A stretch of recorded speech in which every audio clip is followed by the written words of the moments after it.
interviewing everybody. We'll start with a week statement from Coach, and then since we're lightly attended, I'll let you guys fire away with questions. Coach? Fire away. No. How's everybody doing? Good. It's good to see y'all. It's so fun to be back out there, and just what an exciting week for Arizona athletics. Obviously, huge story around here, men's basketball, and their run to the Sweet 16. Huge game on Thursday against Arkansas. I'm so excited for Coach Lloyd and that staff and that team. It's a great group of guys, and I love the way they compete. Can't wait to watch them play. And our men's tennis team had two top 10 wins last week, and in conference, incredible. Women's swimming and diving had multiple All-Americans at NCAAs last week, and our men are competing this weekend. Softball had a great series win over the team up north, and so just really a lot of stuff to be excited about around here. For us, we're excited about football. We're finally back out on the grass. We're finally out there with our team and the new pieces that we've added in the off season. So a chunk of new guys learning and running around. It's been just a lot of fun watching what they've done through this off season so far with Coach Carroll and that staff. I think those guys have done an incredible job with our team. I really believe in him. Our players really believe in him and his staff, and just the amount of work and effort and some of the numbers that our players are putting up are just outstanding. So I'm excited to see that kind of how that translates into football when we start playing football. Today's a non-padded day, so we're running around in our underwear and helmets, and it's so it's not quite football, but we're out there coaching and competing, and it feels like football. So it's awesome to get started again. This group of kids is just a lot of fun to be around, and I'm really, really excited about where we are in our process and kind of how they continue to attack each day. And then I'm sure there's gonna be a lot of coaches or questions about Noah Fifita, but I think it's amazing to be in a situation where you have a Heisman caliber candidate, quarterback returning. I just think that's rare and really, really special. And as you guys know, and what he's done over his career here and who he is as a young man, we're incredibly fortunate to have Noah Fifita be part of our program. So it's fun. First day of ball, getting out there, just getting going. But I can't wait to just keep practicing and keep going with this group of young men. You guys go ahead and fire away with questions. I'll give you a symbol where you have 1 minute. So I think this might be the first time that Noah's had the same offensive coordinator, definitely in his time in Arizona, but I think in high school he also had a lot of turnover at play caller. How significant is it for Noah to have Seth Dagey here to where he doesn't have to learn a whole new offense? No, I think that's huge. I think that's huge for our whole offensive football team, not just Noah. And I think, we've talked about his relationship with Seth a lot before. I think that's also, a really critical factor in Noah choosing to come back. I think that's one of those things that doesn't get talked about enough, is that this young man continues to choose the University of Arizona, and he's done it time and time again. And I think that's one of the things that makes him incredibly special. And on our side of it, as a football program, as a university, as a city of Tucson, I mean, you've seen him out there in next level football, the way he coaches, the way he interacts with fans, the way he interacts with grandpas and grandmas and little kids. He's just special in every way. And his relationship with Coach Dagey, I think, is fantastic. Noah is just an absolute sponge. He just attacks the learning part of it, which is great because he's always pressing Coach Dagey. And so their relationship is a lot of fun. And with that, you feel like, after going through a whole year together, Noah's approach is a little bit different in the spring? Well, I think he's a player that just continues to grow and evolve because he does attack his process with just such diligence. And that part is really, really fun to watch. And it's fun to see that, that relationship with him and Seth. Like, even in practice, if even today, Noah makes a mistake, he turns around to Seth and he's like, he's telling him what it was before Seth can even get it out of his mouth, So I just think that continuity, you've heard me say it before, consistency of leadership in a football program and a football staff is absolutely critical. And I'm really grateful that we were able to keep as many of our coaches intact here and move forward together as we have been able to this season, or this off season.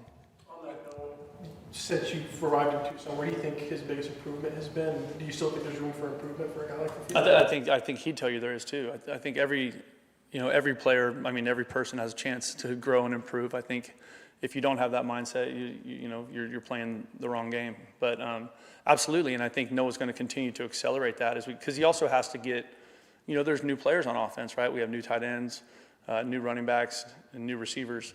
And so there's a lot of chemistry that needs to be built up there too. Obviously, the ones with, Chris Hunter and Spivey and Gio and Mizell, like those guys that played a lot of football, Brandon Phelps that have played a lot of football for us. But then there's also a bunch of new guys out there too. So I think that's one of the things that over the next, 4 weeks, 5 weeks, we're going to see a lot of growth in. With three coordinators coming back, how important was it to make that happen, and what have they brought to the team? Yeah, I think it's critical. That just that consistency of leadership, consistency of messaging. Also, those guys all did, I thought, an outstanding job last year. And so, in that regard, the players having a very clear understanding of what the expectations are day to day, whether it's, for them individually, for each player individually, or for their side of the ball or their phase of the football, collectively. And I think that's been so important. And the one thing that's been really fun for me is just with Danny and Daggy and Niver is that they're all great leaders in their own right. And so we have great staff alignment, and everybody is moving the same direction together. And I think the fact that we get to do it for another year gives us a chance to play good football. So with Quincy and Ked being limited, how do you think that's going to help Wesley and Corn, or even a guy like Antoine who's new but experienced, get implemented into the system? That's a good question. I think it's critical. Obviously, Quincy and Ked are both proven players for us. So those other guys give them a chance to get more reps and get more opportunity because those two guys are limited. And there's a handful of guys that are going to be limited this spring, right? We had some postseason surgeries, some post cleanup stuff, whatever. That's going to take some time for guys to get back. And so, there'll be a few of those guys that you won't see participating in practice. They'll be out there, but they won't be active participants in it. And that's just because we're listening to the doctors and the trainers about what the exact, right process timetable is for their recovery and for their return to play. Last year's team was very veteran-led. How do you go about bringing in some new guys? And you've talked about how you want guys that have had snaps in their career, right? So how do you go about integrating? They're new to the team, but not new to football. Yeah, I think that's, we had great senior leadership last year, from a lot of those guys. And I think there's guys that are coming back on this football team that are also really good leaders that were part of our leadership a year ago, right? So we're going to lean heavily on them.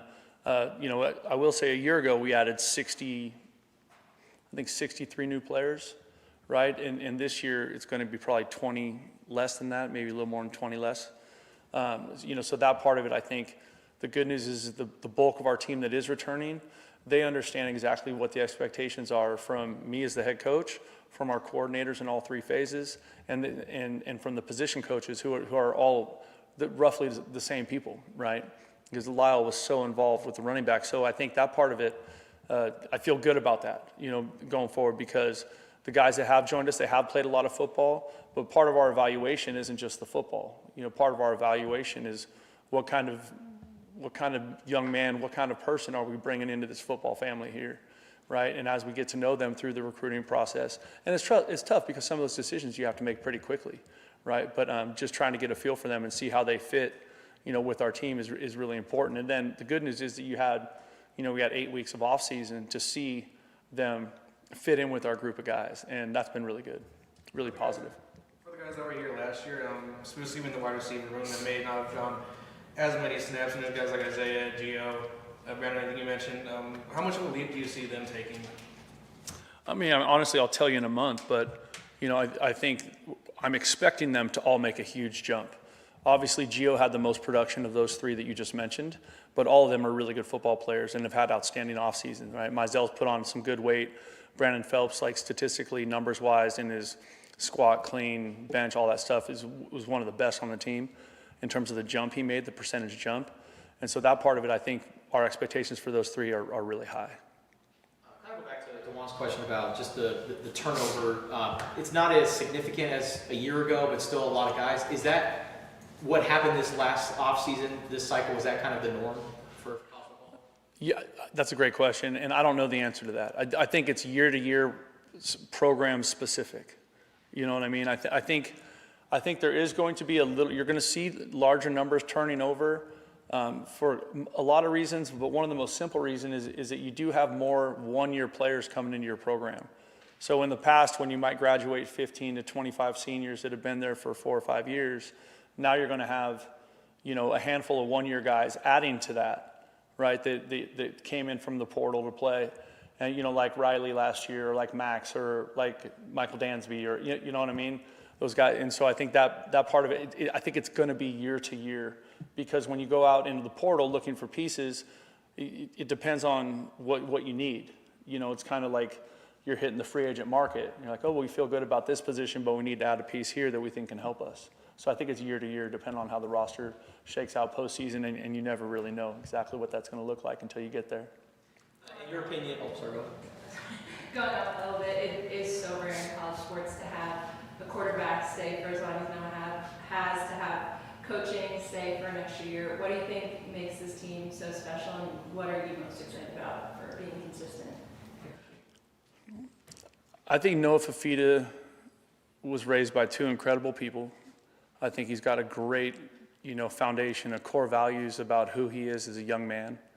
And I think that part of him that has a very clear understanding of commitment and loyalty, that is what I think is showing up, when he makes those decisions.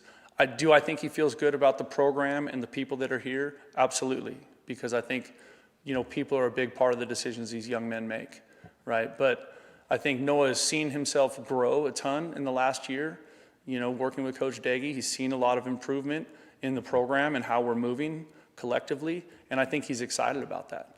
And then what am I most excited about? I am day to day, so I'm really excited about Pro Day tomorrow. I can't wait to see, our guys that just finished playing for us.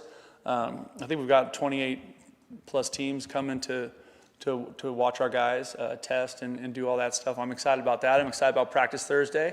I'm excited to see our men's basketball team Thursday night. Let's go. I mean, there's a lot of good stuff going on.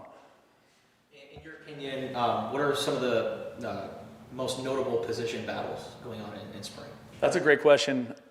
I think I'm excited to see, that just knowing that in the back end on defense, those guys were so impactful, right? Stukes, Dalton, Genesis, Dansby, Aiden Garnes, like that group was really, really impactful. So I'm excited to see how that shakes out. I think we've added some good players from the portal. I think we've added some good players, from the high school ranks. And I think, I'm excited to see Gavin Hunter, the move he can make, because he played some really good football for us earlier in the year as Traden was coming back from his injury. So I'm really excited to see how that shapes out there. I think the tight end position is going to be really interesting, because it's kind of a mix of, there's a couple transfers there, there's a couple young players there. I think that's going to be a lot of fun to watch. You guys already mentioned the running back position, just without Quincy and Ked being available. I'm excited to see Wesley play. I'm excited to see Corn play. I'm excited to see Antoine play. I just think there's a lot of excitement in my mind to watch that. And then the receivers, just how is that going to shake out? Like the three you mentioned, or the four you mentioned, obviously we're expecting a big jump from them. How do the other pieces that we've added to that room contribute and compete for a spot? So that's kind of what spring ball is all about. The fun part is, spring ball kind of sets a depth chart for the summer, but it really doesn't mean anything until you get to fall camp, So, I mean, we go through a very similar process, probably even more intense in fall camp, when you start deciding who's going to play and who's not. But we have a lot to learn. We have 40, or right now we have 34 new players. So, establishing with the new group, like what exactly Redline looks like and what it is, and can we live Redline day in and day out as we attack our process of improvement. And that is just one of those things from me that I'm going to continue to be harping on with our team, and trying to find examples of it in practice, or examples of it not also. You can clearly see the excitement, not only from you, but on the field. How do you kind of balance that level of extreme excitement, but also let's get down to business and keep improving? I think you need to have energy and enthusiasm if you're going to get anything done that's worth a damn. And so I'm excited. I want that energy out there. I want that thing overflowing. I want the practice environment to be hype. I want it to be exploding. I want people to be like, oh my God, they look like they're having more fun than everybody in the country. You know what I mean? That's what I want that practice environment to feel like. And I feel like today was a good start to that. And I think it's just going to keep, accelerating and keep improving. Finish up with Justin. So how do you assess offensive line, especially the left side, considering you're losing two starters there? Well, I think that's hard, and I think we just need to get playing. I know that we're excited about what Lotto's going to do, because he came in and played some really good football for us at the end of the season. Tristan's coming back from the injury that he sustained at Cincinnati, right? And so we're excited. We'll think we'll get some work from him this spring. And so how those pieces fit are going to be really, really interesting, right? We're excited about Zach. Zach Henning from, the transfer from Washington. We think he's going to, be a good player for us. So there's some pieces there that still need to play. But like walking into it, especially in the O-line, you're like, well, I think it's these 5. Now let's play some football and figure out if it is. Awesome. Thank you, everybody. All right, bear down.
All right, guys, let me know when you're ready in the back with cameras.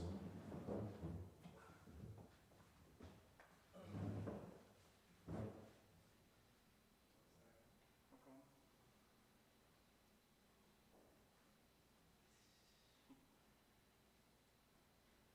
Might be good.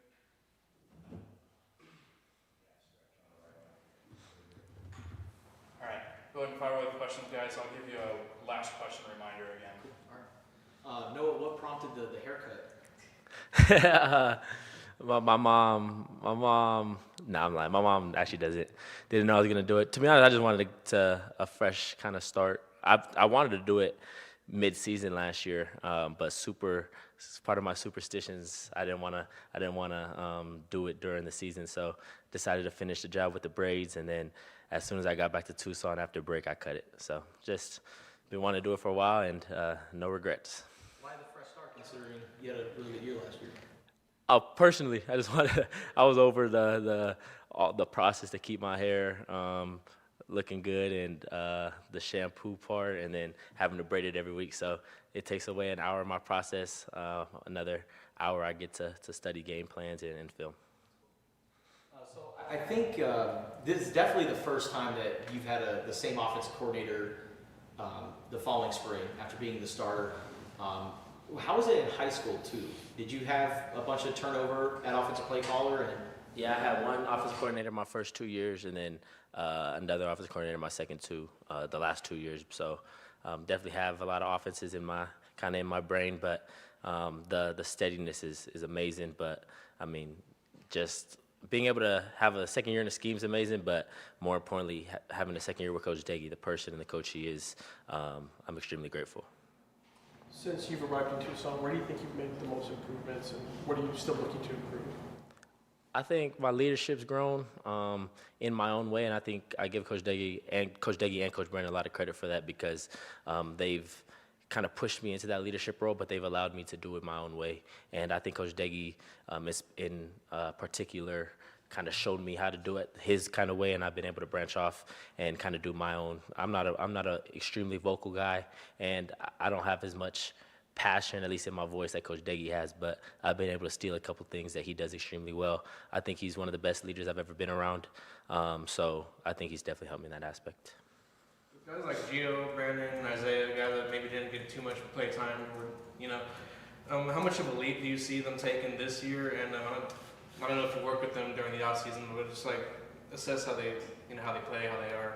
Yeah, they've taken a huge leap for sure. But I mean, if you go back and watch, at least if you watch the beginning of the year, Mizell and Phelps started that first game, or they played a lot of that game. So, and then you go to the back end of the year, and Gio's one of our most productive guys. So they have taken a big leap, but they were so good last year that they're going to be spectacular this year. But just to speak on those guys, Isaiah Mizell, he's probably one of the best guys you'd ever be around. He's awesome to be around. He has that contagious personality, and then on the field, there's nobody on the field that could run with him, so he brings a threat in that aspect that is special. Then you talk about Phelps, who scored a touchdown against Weber State last year, but and I always joke with Phelps, statistically he's the greatest high school receiver in Arizona history. So in high school at least, so he has that confidence, and then he has speed, he has strength that you wouldn't necessarily think he has, but he's extremely smart, he works extremely hard, and I think if you ask anybody, he's probably the hardest worker in the winter, and I think his statistics show that, as well as everybody's opinion. And then you talk about Gio Richardson, another person who you just love to be around, but I think I could go on and on about Gio and the type of person he is, the type of player he is, but if somebody had to ask me who you think is going to break out this year, I would go Gio Richardson. And then with those guys, and then the guys that you brought in through the transfer portal and the recruiting cycle, what do you think about just the collection of receivers that you have, and then how do you go about establishing that relationship with those guys? Yeah, I think a lot of people would say I say the same thing every year, and to be honest, people probably think that I'm delusional, but I will go on to say that this is probably the best receiver room I've had from a depth standpoint. You talk about your top guys that we get back, Gio Richardson, Trey Spivey, Chris Hunter. Then you go to the Isaiah Mizell and Brandon Phelps that we just talked about. You talk about the guys we bring in, Rodney Gallagher from West Virginia, DJ Jordan from USC, Jordan Ross. You could just go on, as well as the freshmen that we brought in Jet and RJ. I mean, Coach Bobby and Coach Deggy did their thing reamping that room. You have speed, you have size, you have route running, but more importantly, the relationships that they have with each other, it's rare, because receiver rooms, there's only one football and there's 4 receivers on the field, 3 receivers. So to be able to have the selflessness and the genuine excitement for each other, it's special. And then going back to your relationship with Steph, from the time that he was hired to now, how would you describe the relationship that you guys have been able to build, and how do you think that sets you up for your last year here? It's grown so much, and that's like my big brother. I trust him with so much. He's someone that you could just go have a meal with. You can talk to. I love his family. Abby's amazing. Little Layton, she's amazing. So it's just the relationship we've been able to build outside of the facility. There's a love and there's a trust there that makes the game so much more fun. Obviously, he's such a smart guy. He's probably the smartest guy I've ever been around when it comes to schematics, and he has no ego. He's willing to make his offense the best offense that it could possibly be schematically. So the talks that we have in terms of scheme, the talks we have in terms of family and on a personal level, it's special. Do you feel like him returning, a lot of the guys, they've been there, they've done that, they know the offense, so it's not as, I guess, crazy as it was last year? For sure. And I think he knows in the back of his mind, he knows that we have a great grasp on his offense, so he's been able to switch things up and still keep us on our toes. But I think you talk about both sides, Coach Deggy and Coach G. There's proof in the pudding. There's proof that the scheme works. There's proof that these guys are the best at what they do. So the trust and the trust in their coaching comes with that. How would you say that's impacted your mindset this year that you don't have that turnover again? Yeah, I've been able to play more confident. I've been able to play faster. Guys today were telling me that the ball is getting out super fast, and to be honest, I didn't really realize that. Just playing in the offense, playing in the scheme, trusting Coach Deggy's coaching points allows you to play free, and at the end of the day, the scheme just works. He's probably the greatest person in the country when it comes to pass game. Like his knowledge of the game, his knowledge of his ability to put routes together, but also time it up with quarterbacks' feet, and then he also knows mechanics. Like the guy's special. Coach Brennan mentioned that you've continued to choose Arizona over and over again. What do you think your legacy will be here, and what does Arizona mean to you?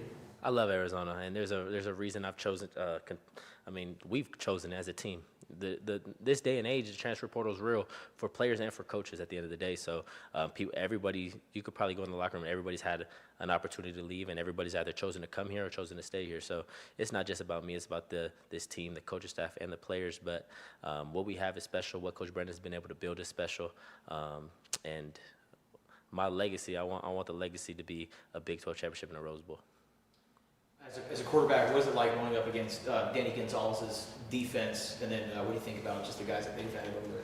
I think Danny Gonzalez is one of the smartest minds that you'll ever see, and I've told a lot of the media last year. I might sound like a broken record, but I truly thought that he was the best coordinator in the conference and in the country last year, and the stats show that. I mean, Coach Deggy always says to be a great offense, you have to have a great defense, and that's what we have, which gives us the ability to reach all the goals that we want to reach offensively. But you talk about Coach G and what he's been able to do on that side of the ball, the belief that the guys have in him.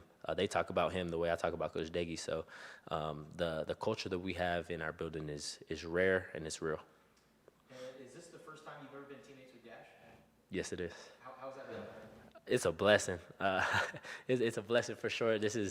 We prayed about it. We talked about it growing up. We dreamed about it, but you never thought it could be a reality. So that just shows the power of our God. It shows what faith is able to do for you. If you believe in things and if you speak it, you pray about it, anything's possible. So I love having them around. It's been amazing. I've spent probably every hour of every day with them the last 3 months. So it's everything I could have dreamt of. How's he settling in? Great. I can't talk about the football side, but he did great and went to workouts. He's been great at the house. That's my trash guy, so he gets to take out all the trash every day, every time I need him to. So I love having him around. Been able to golf with him twice a week for pretty much all year. We haven't got any better, but it's been great being with him. And then your parents have done a lot of traveling over the last few years. I'm sure they're very happy about being able to just go to one place to see you guys. Can you tell us about just your parents and how they've been able to manage both you and Dash playing football? Yeah, my parents are amazing. I'm super blessed, and that comes from my grandparents. They're the root of our family. They make everything go. But just to speak on my parents and my family in general, they would go to Dash's game Friday nights, and then they would drive up Friday night right after the game, or fly to the away games to catch us Saturday morning. And then my dad runs a youth football program that he coaches my little cousin on 9U, so they would fly back Sunday and coach there. So the weekends were long. They're still going to be long considering they're still coaching my little cousin, but I know they're happy that me and my little brother are playing with each other. They're both here right now, and my mom cried on the way in. So I love my parents, and I love my family. What does your summer look like? Are you doing Manning Passing Academy, or are you doing any other stuff? Yeah, most likely. I got to figure out the logistics with that, but most likely. And then considering this is your last year, how do you just kind of look ahead to the next year for you here at Arizona? Yeah, be where you feel. That's a big thing for us. That's a big thing for me. So focusing on what is here right here and now, having the best spring ball possible to put us in a position to have a great summer and have a fall camp and eventually reach our goal of a Rose Bowl. So that's the standard that we live by in everything that we do. And then how's it been having Zach Henning come in? I mean, he's a guy that's competing for one of those center spots. 3 different centers in as many years. How is he settling in, and how have you gone about establishing that relationship with him? And what do you think about the O-line? Zach's awesome, and I told him when I was back home when he came on his official visit, but I talked to him over the phone, and I saw all the pictures going around on social media, and I told him, I was like, you look scary. Like, I didn't know how it was going to be building a relationship with you. But as soon as you got here, he's super, like, he's a great guy. And obviously on the field, he's had a lot of success. And he's a smart guy because he's been able to play in 2 systems with Coach DeBoer and Coach Fish. So we have a lot in common. We've golfed a lot with each other. He's probably the best golfer on the team. Like, seeing his swing naturally, he's probably the best golfer on the team. So we've been able to connect in that aspect. But I love the guy. He's been awesome. And I can't wait to continue to build with him. How do you guys bond off the field? Is golf the number one thing? Me and him? Or you and him, or just the team in general? Yeah, probably me and him's probably golf. But for the team, it's cool because everybody just wants to be around each other, even if that's just eating. We go out to eat, or I'll bring some of the position groups to the house, and we'll just hang out. Just little things. We went bowling with the receivers, like just little things. Everybody kind of has their own interests, but we've definitely spent a lot of time with each other. And I've had a lot of fun with this team already. Awesome. Thank you, everybody. Thank you. Just appreciate you. Thank you, guys.